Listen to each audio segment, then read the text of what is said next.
Hello friends, कैसे हैं आप लोग। उम्मीद है स्वस्थ होंगे, मस्त होंगे। तो फ्रेंड्स, मैं खुशबू पांडे एडुकेट में आपका स्वागत करती हूं।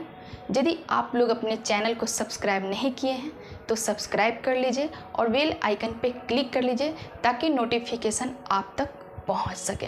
तो फ्रेंड, मैं आपको आज जिस टॉपिक पे चर्चा करने वाली हूँ वो एक करेंट का टॉपिक है और करेंट में भी समारोह का टॉपिक है। तो इस पे हम लोग जैसे कि प्रवासी भारतीय दिवस के बारे में मैं आप लोग को बताऊंगी, क्योंकि एग्ज़ाम के व्यू से प्रवासी भारतीय महत्वपूर्ण माना जाता है।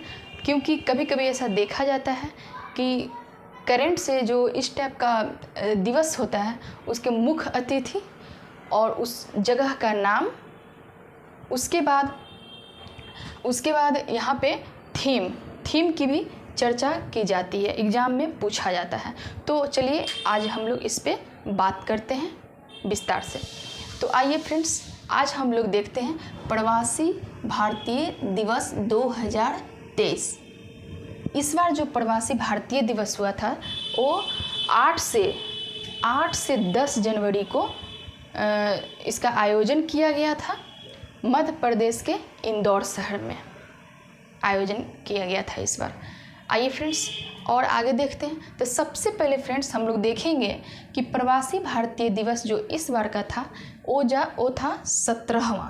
इस बार का जो सत्र था, कभी कभी सत्र भी पूछा जाता है, तो आप लोग इस पे भी ध्यान देंगे कि सत्र जो था वो 17वां था। देखिए 17वां था।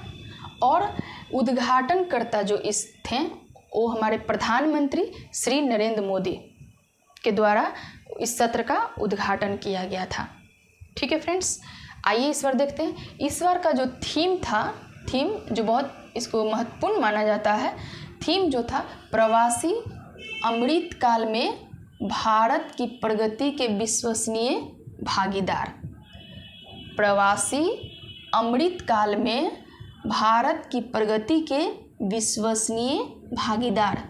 कभी कभी इंग्लिश में भी पूछ लिया जाता है, तो यहाँ पे देखेंगे कि diaspora reliable partners for India progress in Amritkaal. Okay friends, तो आइए इसके बारे में आगे और डिस्कस करते हैं कि इस बार के जो मुख्य अतिथि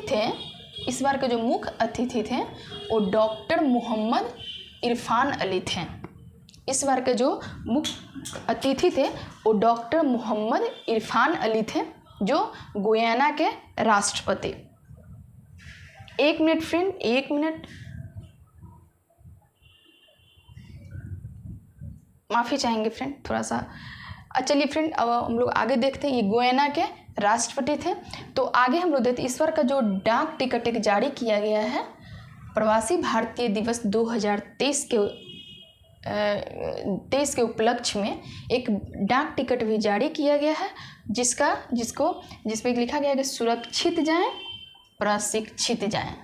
आप लोग बिल्कुल इसको याद कर लीजिएगा कि सुरक्षित जाएं, प्रशिक्षित जाएं।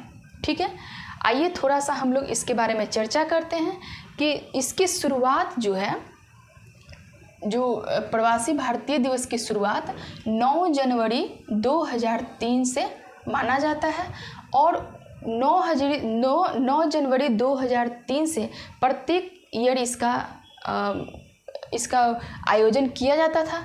लेकिन 2015 के बाद से प्रत्येक 2 साल पे इसका आयोजन किया जाता है। ओके फ्रेंड्स, आइए आगे देखते हैं। आगे जो हम इसका देखते हैं कि इसका जो उद्देश्य है, आखिर प्रवासी भारतीय दिवस मनाने का क्या उद्देश्य है। तो इसका उद्देश्य है कि प्रवासी भारतीयों को भारत सरकार से जुड़ने एवं भारतीय समुदायों के साथ अपना अनुभव साझा करने के लिए इस मंच का आयोजन किया गया है।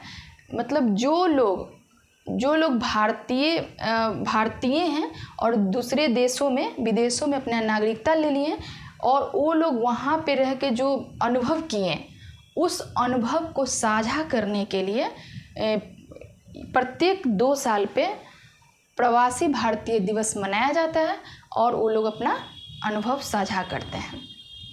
चलिए हम लोग आगे देखते हैं। आगे जो है कि PBD मतलब कहने का मतलब प्रवासी भारतीय दिवस, PBD नोडल मंत्रालय जो इसका है, PBD का नोडल मंत्रालय वो विदेश मंत्रालय है, वो विदेश मंत्रालय है। और थोड़ा सा चलिए फ्रेंड इसके इतिहास के बारे में थोड़ा जानते हैं, हिस्ट्री के बारे में। तो इस दिवस को मनाने का जो निर्णय लिया था वो LL सिंघवी की अध्यक्षता में लिया गया था और उस समय के तत्कालीन प्रधानमंत्री अटल बिहारी वाजपेयी के द्वारा 2002 के सार्वजनिक सभा में, ठीक है, ये 9 जनवरी को व्यापक स्तर पर प्रवासी भारतीय दिवस मनाने का आयोजन किया गया कि आज से प्रत्येक वर्ष प्रवासी भारतीय दिवस मनाया जाएगा। लेकिन 2015 के बाद से प्रत्येक 2 साल पे मनाया जाने लगा। ठीक है फ्रेंड्स, इस चीज़ में आप लोग बिल्कुल कंफ्यूज नहीं होइएगा। ओके, आइए अब आगे देखते हैं। और इसके बारे में आपको थोड़ा सा बता दें कि महात्मा गांधी जब दक्षिण अफ्रीका से लौटे थे तो उन्हीं के उपलक्ष्य में प्रवासी भारतीय दिवस मनाया जा रहा है। तो चलिए आगे हम लोग देखते हैं इसका जो विस्तृत सत्र है। आखिर इस सत्र जब होता है, इस सत्र का आयोजन, तो इसमें किस किस मुद्दों पे चर्चा होती है उसके बारे में हम लोग देखते हैं। तो यहाँ पे जो चर्चा होती है वो व्यापार की चर्चा होती है, अर्थशास्त्र की चर्चा होती है, शिक्षा, स्वास्थ्य, विज्ञान एवं प्रौद्योगिकी, सांस्कृतिक जैसे मुद्दों पर बल दिया जाता है। मतलब व्यापार, अर्थशास्त्र, शिक्षा, स्वास्थ्य, विज्ञान, प्रौद्योगिकी, सांस्कृतिक जैसे मुद्दों पर बल दिया जाता है, उस पर चर्चा होता है।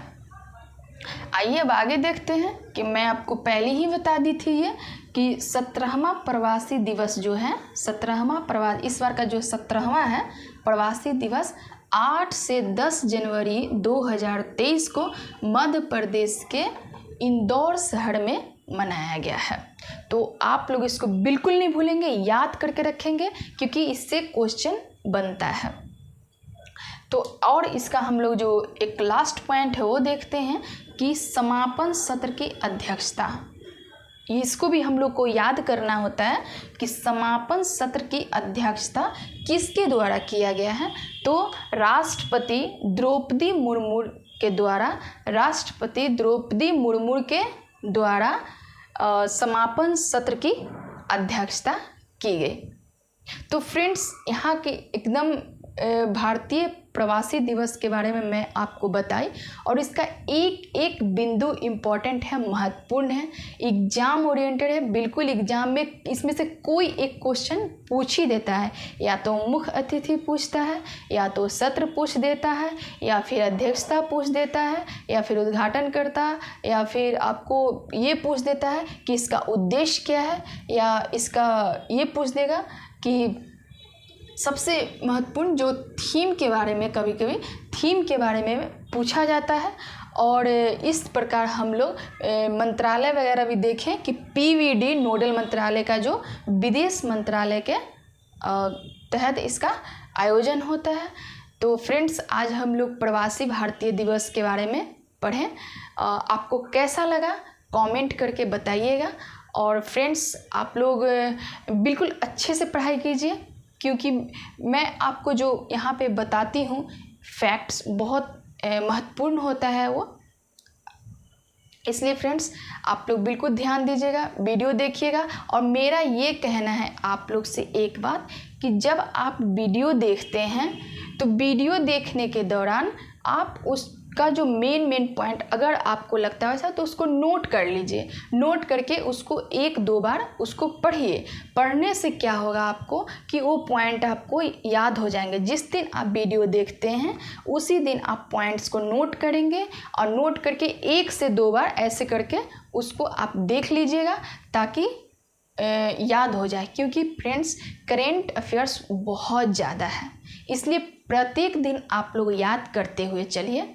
ओके फ्रेंड्स, ठीक है, तब तक के लिए खुश रहिए, अच्छा सोचिए, अच्छा कीजिए।